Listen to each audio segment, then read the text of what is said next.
I'm Nick Knudsen, joined by Will Miles. Welcome to Stand Up and Holler on tonight's episode.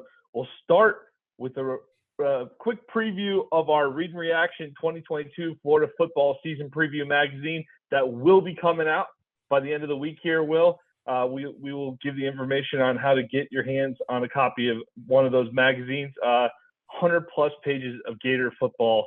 It's going to be packed. We've been working real hard on it to wrap it up this week. Looking forward to sharing it with everyone.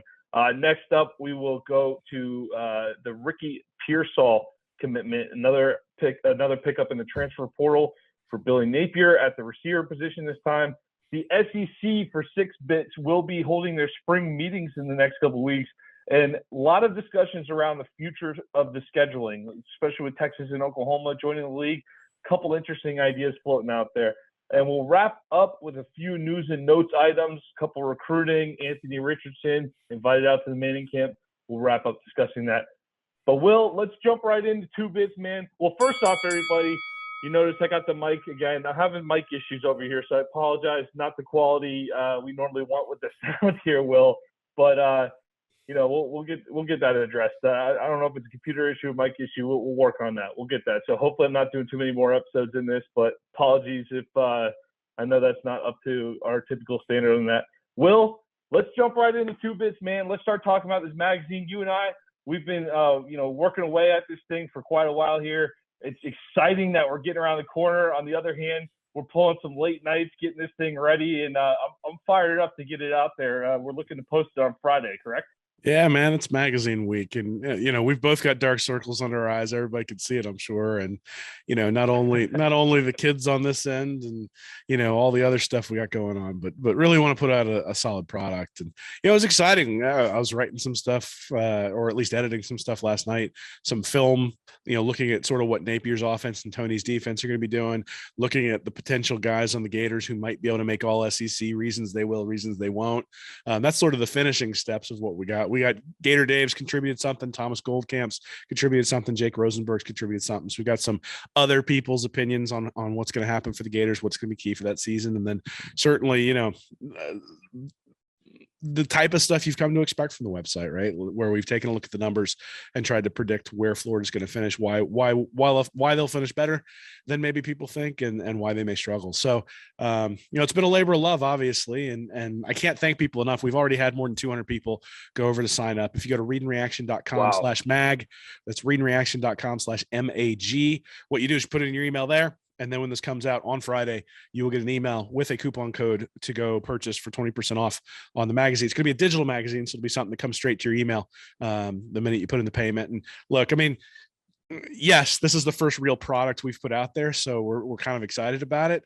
But the other thing is that all the people who followed us, who've subscribed to the website, who followed us here on YouTube, all of you are one of the reasons that we've done this, right? That we wanted to do something that was for Florida fans, that targeted the audience that supported us. And really, you all have given us the impetus to say, hey, let's keep going in this alternative media space and try to build into this Gator football community more than we already have. So, I can't thank people enough for the support. And certainly, if you want to support us even more, like I said, you can go over to readandreaction.com/MAG and sign up, put your email in there, and we'll make sure that we let you know the minute it's out and get it in your hands and let us know what you think, man. Like you said, more than 100 pages of Gator specific stuff. I mean, there's some stuff in there about the SEC, some stuff in there where we're making fun of SEC runner-up Georgia, but at the end of the day, it's still going to be Gator centric. We're going to be talking a lot about the new staff, the new coach, the new quarterback, and sort of what to think. So I'm excited. I hope other people are as well.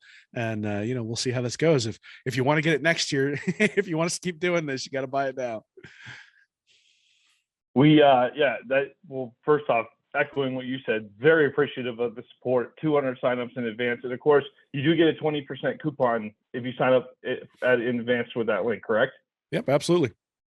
Yep, 20% off coupon for that, which I think is going to come up to $5 off on that. So we appreciate the support of everyone who's done that so far. We're just having fun with this thing.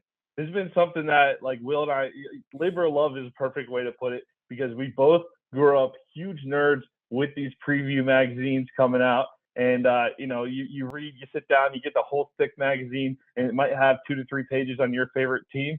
And then you kind of read about everyone else. Now, again, it's not 100 plus pages exact. You got opponent preview analysis. We're looking at who's transferred where in the SEC. We've got charts laying that stuff out. For example, I was really impressed, going through doing all the numbers, or, going through looking at every roster in the SEC.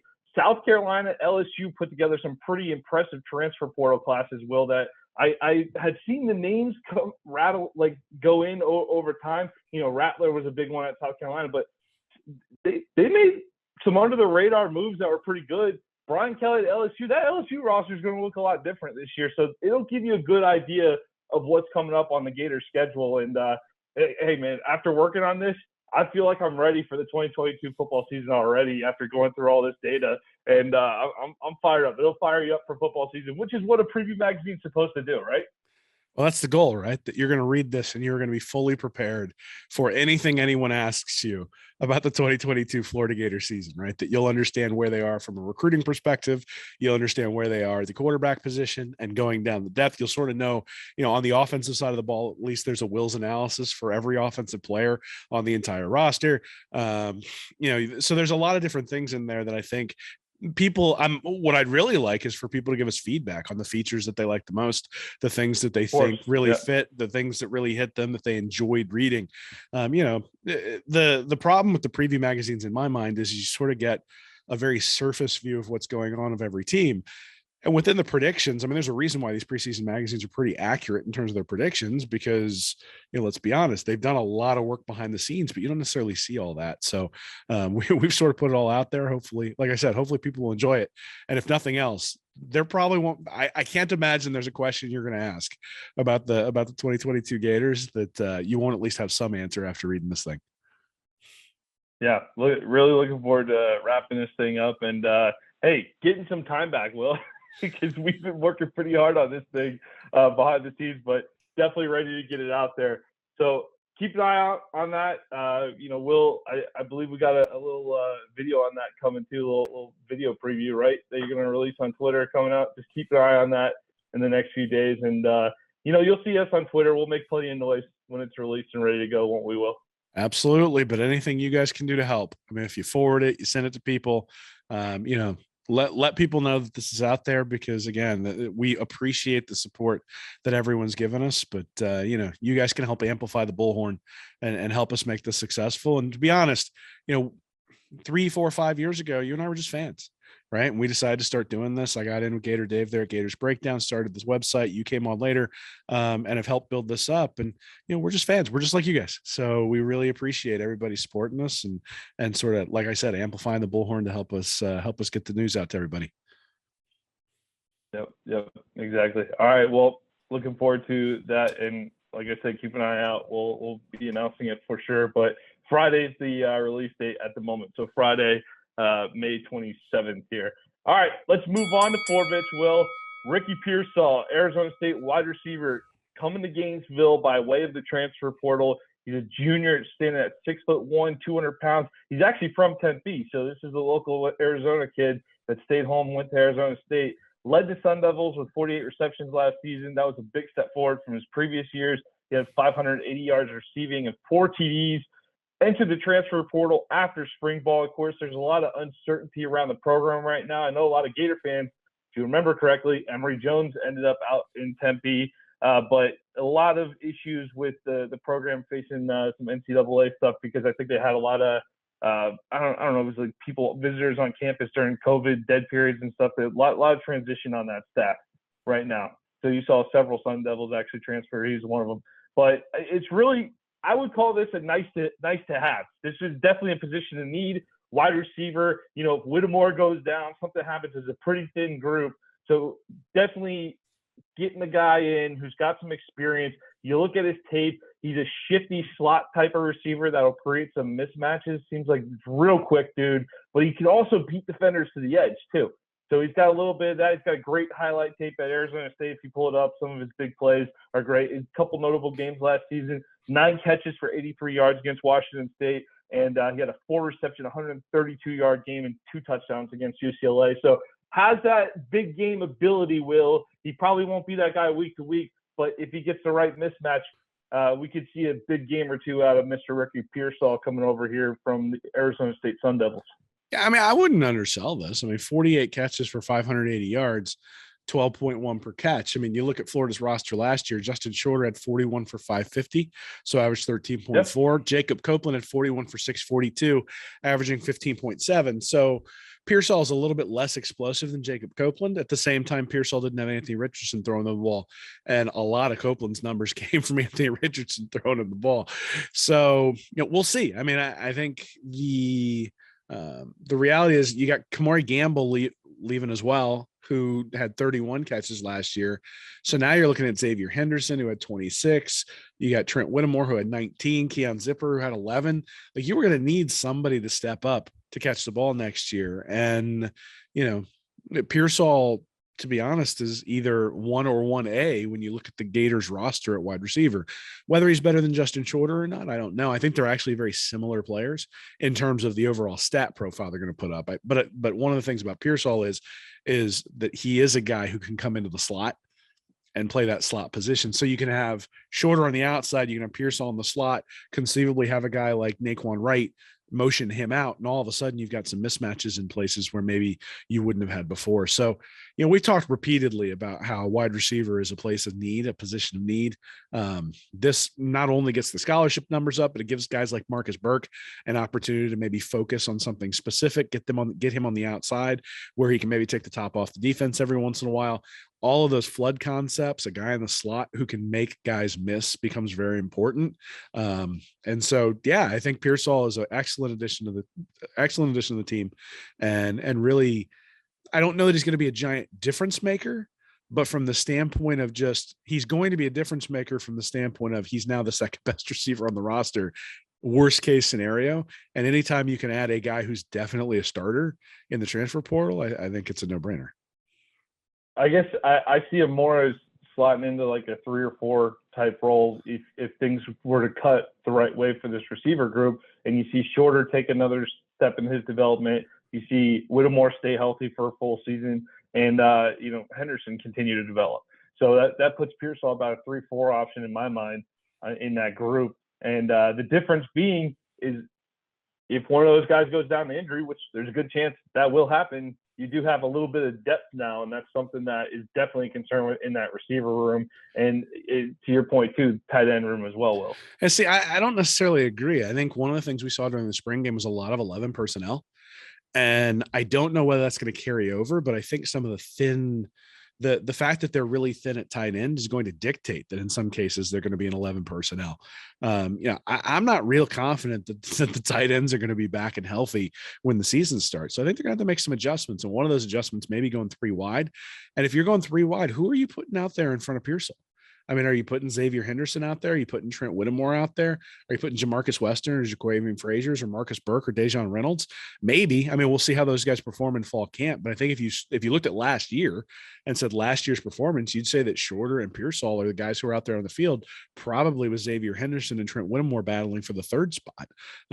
Those other guys may have more talent, but in terms of the overall production on the field. Now, Pearsall had 13 catches his first 2 years there at Arizona State, and then busts out last year with 48. So is he going to be able to replicate that? Is this system going to placate's the wrong word. Is it going to utilize his strengths in the same way the system did last year at Arizona State? Maybe, maybe not. But I'll be honest, if we think Anthony Richardson is going to take a step like some of the guys who are mock drafting him in the top 10 in the draft next year, then you got a guy way better than Jaden Daniels throwing the ball to Pearsall. And Pearsall just put up 48 catches with Daniels throwing the ball. And I think, we talked about a couple of weeks ago about Emory Jones going to Arizona State. And my statement there was they basically got Jaden Daniels back, a little bit different skill set, but they're going to get kind of the same level of production. So you think about, if Emory Jones had been thrown to Pearsall, if Pearsall had put up 48 catches last year for Florida with Emory Jones at quarterback, and now you're bringing in Anthony Richardson at quarterback, what would we think about Pearsall? We'd say, wow, he's definitely a top 2 receiver. So, look, I hope Xavier Henderson beats him out. I hope Trent Whittemore beats him out. But I hope that's because those guys have gotten so much better that Pearsall's last year basically pushes those guys, that they're able to step into that role. But as of right now, I think if you look at it, Xavier Henderson has been very good on punt returns, right? He catches the ball regularly. He makes the right decision, but he has not been explosive. And Pearsall, you mentioned his highlight tape. There have been moments of explosivity right. that I think, we have not seen from a guy like Henderson or from Whittemore yet. He's 6'1", and he seems a lot shiftier than Whittemore and Henderson. Those are taller receivers, right? And Shorter's obviously a taller receiver as well. So I know those guys can get downfield a little bit, but I'm talking that short area burst. I really think he'll bring something different to the offense. But yeah, I am hoping to see the development, particularly from Shorter and Whittemore at the top there. But I think Pearsall does bring a different element to this offense that he should have an impact this season. Definitely should be an impact player. But yeah, hoping to see those guys develop too in the receiver room. Any final thoughts on that, Will, before we move on? Just glad to have him. I mean, the Gator receiving room was really thin. And if you hadn't, we can debate whether he's the number one, the number two, the number three wide receiver. But the fact is that if one of those guys went down who was 1, 2, or 3, there was nobody proven behind him. And so now you've got four guys. Now you got 4 guys. Great so, yep. Whittemore had 19 catches last year and was injured. So you figure Whittemore is an established guy. Henderson is an established guy. Shorter's an established guy. And now Pearsall is an established guy. So you've got 4 established wide receivers, which means if you're going to run the 2 tight end personnel and you only have 2 on there, you basically got a 2 deep at receiver. If you're going to run 11 personnel, well, now you got to find another couple of guys to have a 2 deep, but you're not just scrambling for people at that point. It gets the scholarship number at wide receiver position right up around where you would want it. It's around 9 or 10 guys. And before they brought in Caleb Douglas in the 2022 class, they were at like 7. So bringing it up to 9 guys at this point, I think is a big deal. And we're going to see the benefits of that depth throughout the year, whether or not there's, somebody who really steps into a star role or not is yet to be seen, but the depth is important. Yeah, definitely a great depth piece, and looking forward to seeing Ricky Pearsall in this offense this season. Should have an impact. Let's move on to 6 bits, and we'll talk about what the SEC is looking into at their spring meetings. There's expected to be some resolution on what the new scheduling format might look like with Texas and Oklahoma joining the league. I know it seems a little early for that, but really we're just a couple summers away. They're joining in 2025, Will, I believe. So we're getting closer. And there's a lot of weird ideas being thrown out, Will, here. I'm reading this from my phone, so excuse me looking down here. But the SEC is talking about creating, running, and profiting from its own intra-SEC postseason per a report with an 8-team model. I believe that was from ESPN, an ESPN article there. So little talks of some different looks of what we see in a regular season. I'm sure some of these changes will bring more outcries from people who are taking in entirely too much change at once with college athletics. But I think there's a great opportunity here with Texas and Oklahoma joining the league to correct some of the things that have gotten out of control. When the SEC first went to this 6-team, division model in the 90s, it was awesome. It was great. You didn't see some of those teams on the other side as much. I know some traditional rivalries have died. Florida and Auburn, Florida and Tennessee weren't a thing before the 90s. That was an occasional game they played here and there. They did not have an extensive history, though. Florida and Auburn played year in and year out, and that was a big deal. You'd always play Auburn and Georgia back to back, and leading up and all through Gator football history, and that rivalry died. That was a casualty of some of the new formats here, Will. But I'll tell you what, like you look at that Auburn rivalry, if you had an opportunity to see the Tigers more than once, like since we moved to the 14-team model with the SEC, the amount of time Alabama going 10 years between trips to the swamp is ridiculous. That shouldn't happen. Like I do, as much as I'm cool not having Alabama on the regular season schedule, we should be playing them more than once every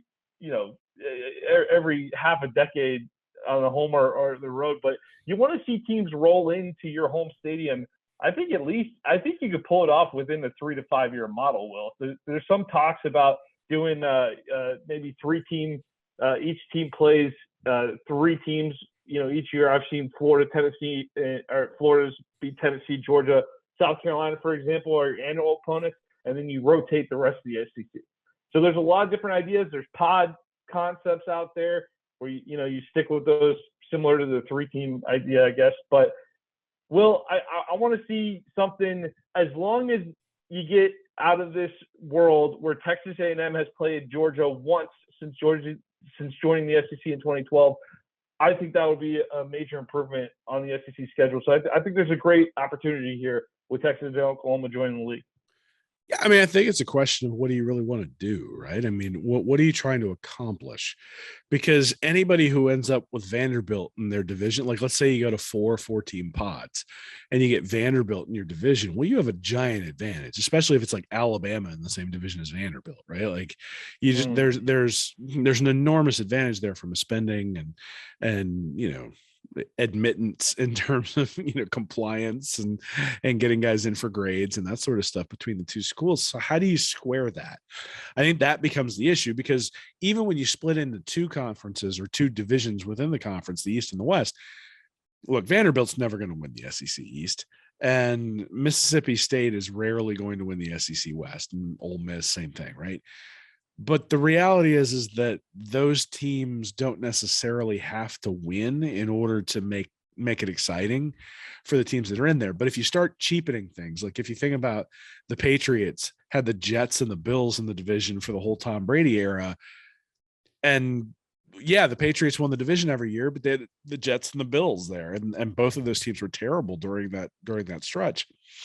So how do you prevent that from happening? I think that's, again, it comes back to me, you're trying to make a TV friendly product, because if you're thinking about where the real value of the conference and the expansion with Texas and Oklahoma lies, it lies in making a TV valuable thing. So what if you split into 3 divisions, 5, 5, and 6, and ran it like the old, like the 1980s with the NFC and the AFC, where they had, I think it was 5, 5, and 4 back then. But you basically, run that schedule, but do it with only 12, because you don't play any outside. So you play everybody in your division, and then you play, out of conference games until you get to that, and until you get to the number 11 or 12. They just have a tournament at the end. Like I've been, and I don't understand why college football isn't doing this, or why the SEC isn't doing this. There's so much value in Florida playing Ohio State in the regular season and still being able to make it to the championship at the end. And everybody complains about the top 4 and it's not big enough and all that sort of stuff. But let's be honest, nobody's tuned in to watch Wisconsin. They just aren't. And so, this is going to eventually be somewhere between a 30 and a 40 team super division, and the SEC is going to be a major player in it. You may as well just set it up to be that now and start vacuuming in other teams, because that's what's going to end up. There you go, pushing your Rutgers and forgetting Michigan State world. Will you go pushing that worldview again? Whatever, man. If you want Michigan State, you can have them. I don't really care. I mean, you may Rutgers is just in there because they're a huge market and they're a balance to Vanderbilt. Like, we got to let Vanderbilt win a game every once in a while. But the market doesn't watch them. The big market doesn't watch them. But it doesn't watch them because they don't have a chance, right? So here's my point: is when you get accepted into one of those big conferences, just wait. Texas and Oklahoma are about to increase their spending significantly. And one of the reasons they're about to increase their spending is because they're about to get a giant friggin' check from the SEC for however many millions are associated with them moving to the SEC and making the TV product better. So the TV product is better. All that money's coming in. The SEC just signed a new TV contract, and Oklahoma and Texas are going to spend like drunken sailors. And so if you set something up where you had 30 or 40 teams and that was the contract, then all of a sudden the money is going to be flowing to all of these places, and it's going to be, it'll be the NFL light. I mean, that's the reality. And so there will be some people who don't like it, but look, I mean, 16 teams in a conference. I mean, you play 12 games in a year. So even if you tried to play, like if you just said no cupcakes, no out of conference, all we're going to do is play in conference games, you'd still miss 3 teams every year, right? For a 12-game season. So, you're sitting here saying, well, Georgia doesn't play Auburn, or I guess who was it that Georgia didn't play? Who? A&M. Georgia didn't play A&M. Yeah, Georgia didn't play A&M over a certain amount of time. Okay, that's fine. But is it going to get any better with 16 teams? Because there is a finite number of conference games that you have, right? And maybe it is, Florida plays LSU all the time. But do you want to get rid of those rivalries too? And so to me, the question still goes back to what are you trying to accomplish? I'd be okay with 4 team divisions. And then hell, if you really want to do it, play all 3 teams in your division twice, and then go play 2 teams from the other division, 3, once each. That's your 12-game season. Whoever wins the conference goes to the playoff and beats the crap out of Notre Dame. So yeah, no, I like my non-conference football. I'm very, very much looking forward to that's because you're an Ohio State fan. That's because you're an Ohio State fan. No, I'm saying like this Utah game coming up is going to be awesome. And like when we go, like I want to try to go to that Salt Lake City game next year. I think some of these non-conference matchups that are coming up, 10 years from now, we're playing on the road at Notre Dame. I want to do everything I can to watch Florida play on the field at Notre Dame. That's going to be cool. Like I want some non-conference action mixed in there, but they're talking about maybe raising from 8 to 9 games, raising the conference from 8 to 9 games. So you play your 3 regulars and then a rotating 6. I think there's a way you can swing that and make that work so that you get a lot of diversity in that schedule. Look, I'm not going to be crying as much as I like the W when we play Vanderbilt every year. I mean, how many Vanderbilt games can you break down and fully tell me about? Because half of us are asleep in the second half in those matchups. So if we can get a little more spice in our life with some of these matchups year in and year out, maybe a more frequent trips to Ole Miss or something like that would be more interesting than playing Vandy every single year. I'm good with that. I mean, I think you got to obviously keep Georgia. Tennessee, that's one that I can live without if we had to. But South Carolina is kind of a fun one because it's kind of they're on the East Coast, so it's a little bit close. But I'll tell you what, the rivalry I'm most concerned about with this arrangement, Will, I don't see LSU and Florida making it in each other's top 3. And I know that's a point of consternation for a lot of fans, but like that rivalry's taken off in the last decade. And I love watching Florida and LSU games. I think that's been the best rivalry we've had in the last 10 years in terms of the quality of game year in and year out. I mean, there's certainly a lot of weirdness every time they play. The quality, that's what's fun about it. Quality is in the eye of the beholder, I suppose. I'm just not. It's entertainment. It's so funny. I'm not that passionate about this particular topic because I think it's going to change in 3 years. I mean, we've talked extensively about NIL. The Supreme Court's going to come in and make them pay the players at some point out of TV money. When that comes, everything's going to change. And so I think you just need to sort of strap in and say, look, this is going to be a little bit of a bumpy ride. And, the SEC is good enough that if you play a 9-game SEC schedule, you're going to end up with a national championship level resume if you can run that gauntlet. Question is going to be, how do you compare a 9-game SEC schedule to, say, the Big Ten schedule?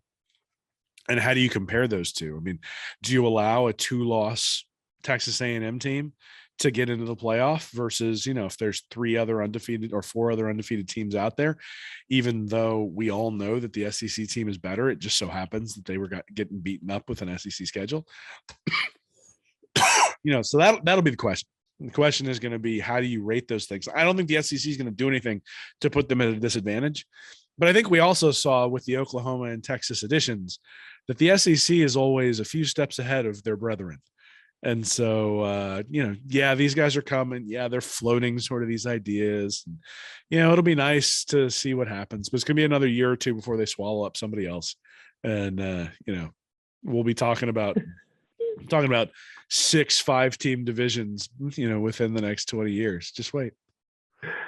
I like the idea. I'm trending toward the death of divisions and play that 9-game rotating schedule and let the top 2 teams play in the SEC title game at the end of the year. I got to be honest, that actually out of everything is the thing that would be decent. There's been nothing worse than when Florida has been able to play a patsy in the SEC championship game, because even though there was somebody better in the East, right? That if they had played Georgia, get to play Georgia again. Yeah. Gee, what a terrible thing to have to play them again. Or a few years ago when those McElwain teams were making it to the SEC championship game, and you're like, these aren't the second best team in the conference, or those Missouri teams that made it before that. Those weren't the best teams in the conference. And so, Alabama a few times is the Auburn game is the thing that's prevented them from winning the national championship, not the SEC championship game. Now we've had a few classics too. I mean, the Alabama Florida games in 08, 09. Again, those were the two top teams. The Georgia games the last few years. So those have all the Georgia Alabama games. Those have all been very good. Yeah. But yeah, I mean, look, I've got no problem with, let's say Texas A&M and Alabama dominate the SEC next year. Why shouldn't those teams play again, as opposed to? I'd sign up for a Jimbo fist fight with Saban at midfield if the Gators aren't in it. I'd sign up for that. Better than watching Kirby Smart, anyway. Yeah, there you go. Well, as you can see, everybody, a lot of different directions this thing could go, but we're just spitballing. This will be the type of ideas that are on the table. It's going to be all over the place. And like Will said, just because they settle on one solution right away doesn't mean that's going to be the solution for the next 20 years. So there will probably be some changes along the way. And, I know Will is actively campaigning to get Rutgers in the SEC too. So wait until that happens too before you really settle in everything on anything. All right, let's move on to a dollar here. We just got some news and notes to wrap up.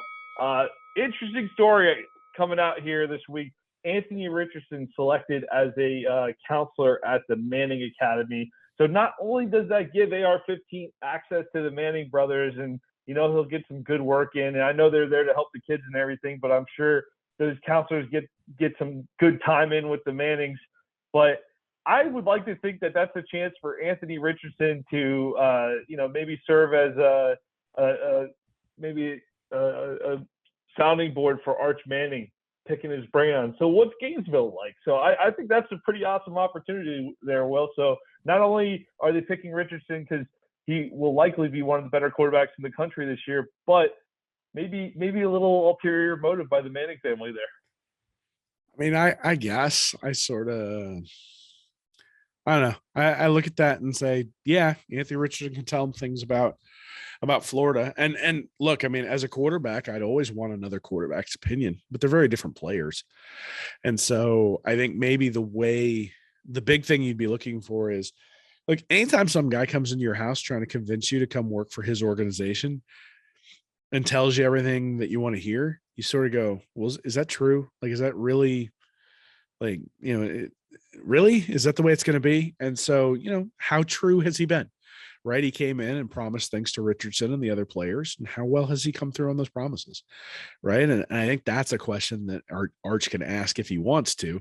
My guess is that they probably won't talk a lot about the different, where he's committing or anything like that. My guess is that they're going to spend far more time talking about football. Right. I mean, I think at the end of the day, a lot of these guys, X's and O's is what they love. The recruiting process is kind of nice, but that's not what they're eating and breathing. You go to a camp and you want to compete, right? And you go to a camp, you want to see where you stand. You go to a camp, you want to get better. And so that, to me, I think is the thing. Now, maybe what you come out of that is Richardson coming back with information for Napier about what makes Manning tick. Maybe he comes back with info for Napier about, the best way to recruit him. Maybe he comes back with info for Napier saying, man, this dude's a real deal. Right. And so, that might be the other aspect of it is that they almost get Richardson to be able to go and scout. But look, I mean, anytime you build relationships with people, it matters. Right. I mean, when you get to be my age, you've rarely taken a job where you didn't know somebody first before you made that jump. Right. And I think that's the nature of this business we're in, right? I mean, the more you know people, the better off you are in terms of having people out there helping you out and pushing you forward. So, for Richardson to be able to be able to coordinate with Manning and to be able to sort of push forward there and build that relationship, I think is a positive thing. But anybody thinking that that's going to be the thing that tips the scales for Manning, I think that's probably unlikely.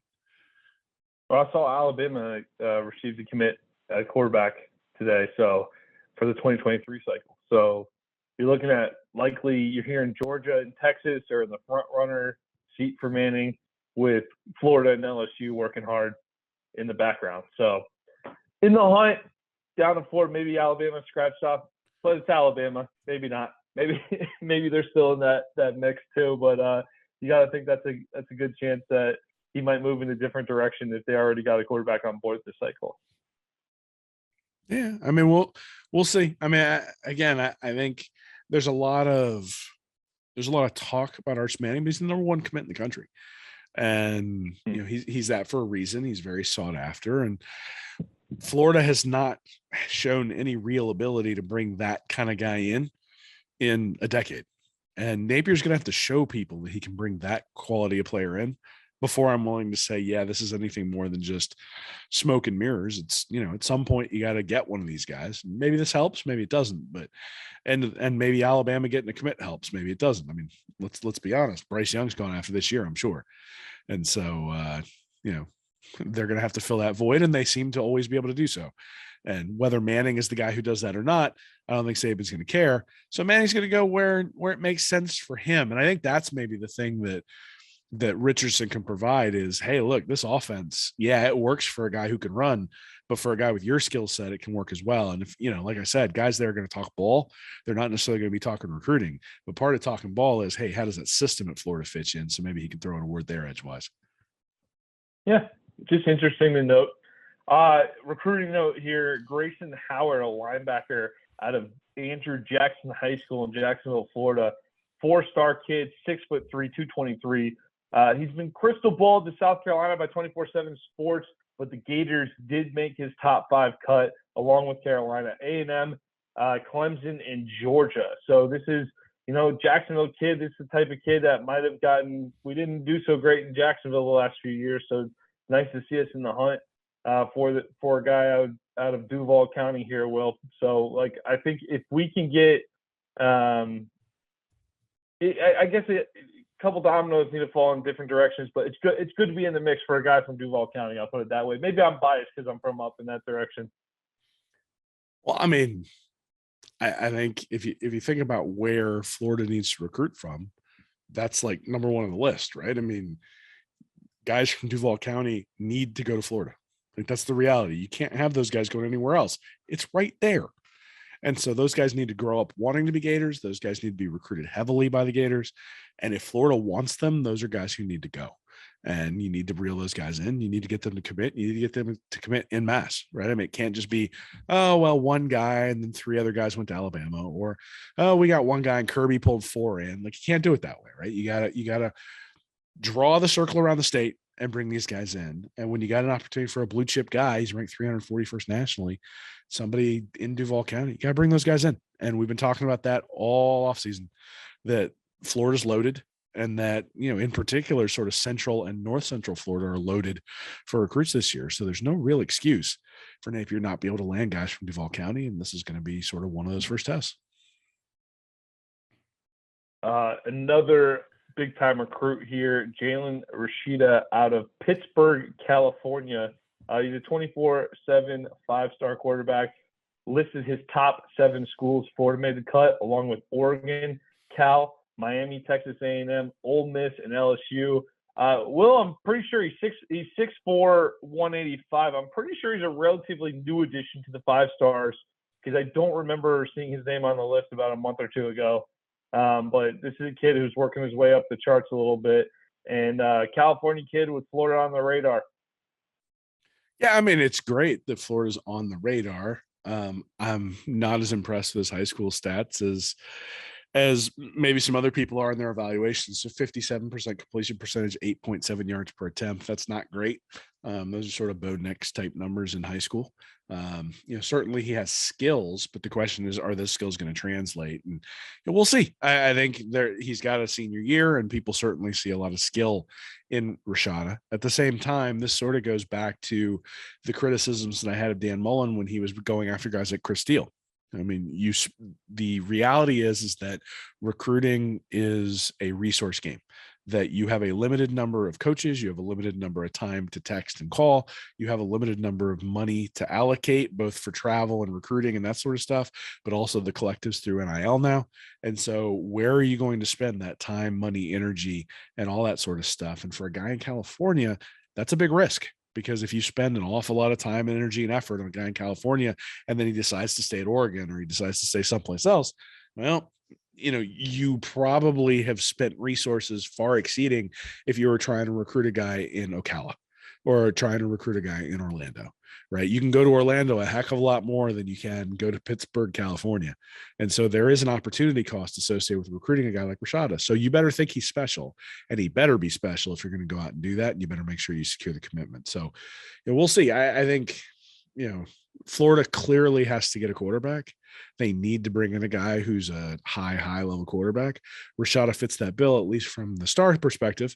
We'll see what he does as senior year in high school. And then, making somebody's top 7, it's not like we're in the top 3 yet. When we get to the top 3, I think that's when we really start talking about it and talk about whether it's worth starting to dedicate those resources to bring a guy like that in. Yeah, if the list still includes Cal, I'm not that excited. We're not going head to head with Cal Bears a whole lot. So yeah, we'll see. We'll see on that. All right. Well, that was a clean episode, in and out, Will, here. I gotta say, I listened this afternoon. I listened to y'all's interview on Gator Breakdown with Donovan McMillan. If anyone hasn't listened to that, Dave and Will, they always do a great job over on Gators Breakdown, but that was an awesome interview. If you haven't checked it out, yeah, they cover a lot of topics with Donovan McMillan. You guys are asking him some interesting stuff, like even you guys got into the uniforms and different topics off the field with him too that I found interesting. He talked a little bit about NIL opportunities and everything else. You want to talk about that interview and maybe put in one more word for the magazine? We'll head out. Yeah. So, look, Donovan McMillan's a really cool dude. He was great. It's one of the things the Gator Collective has done is Gator Dave is pretty tied in there. And so, he gets to have guys who are players come on. So Lorenzo Lingard came on a couple of weeks ago. McMillan comes on now. You sort of get a feel for the coaching staff and the differences. And everybody's been very, very careful not to be real critical of Mullen and Grantham. One of the things I think I asked him was, tell me something good about Todd Grantham, because everybody, that was a good question. Because everybody sort of craps on him. So it's like, tell me something good.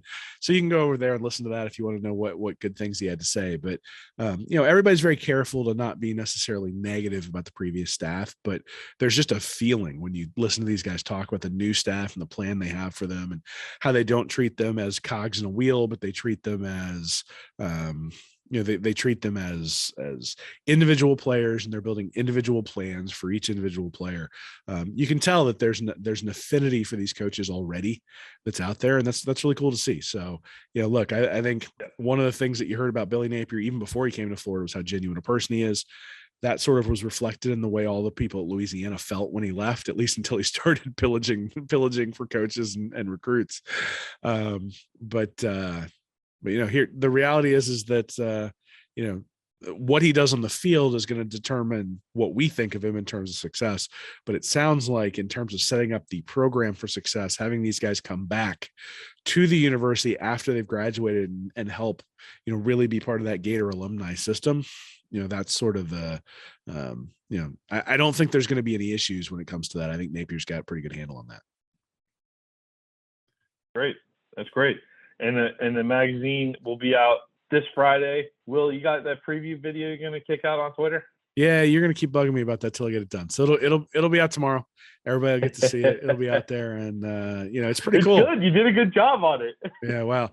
The problem is that we got, this is always the issue is you get a ton of good ideas, and then finishing them becomes difficult. The good news is we've sort of one of the reasons we put out we were going to finish this thing was so that we'd actually have to finish it. So same thing. You've put the video out there now, so I'll have to launch that. But again, please, we really appreciate everybody helping us out here. Help spread the word.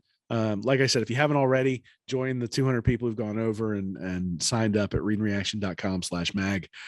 Like I said, you'll know immediately when it comes out. And, we really, really, really appreciate everybody's support. And, we had a lot of fun with this, but it was a lot of hard work. And so hopefully everybody appreciates that as well. For Will Miles, I'm Nick Knudsen. Have a great Memorial Day weekend, everybody. And go Gators. Go Gators. Thank you for watching this episode of Stand Up and Holler. Be sure to subscribe to the Read and Reaction YouTube channel, join our Patreon community at Read and Reaction for bonus content each week, and check out our website at readandreaction.com. I'm Nick Knudsen, joined by Will Miles, and as always, Go Gators.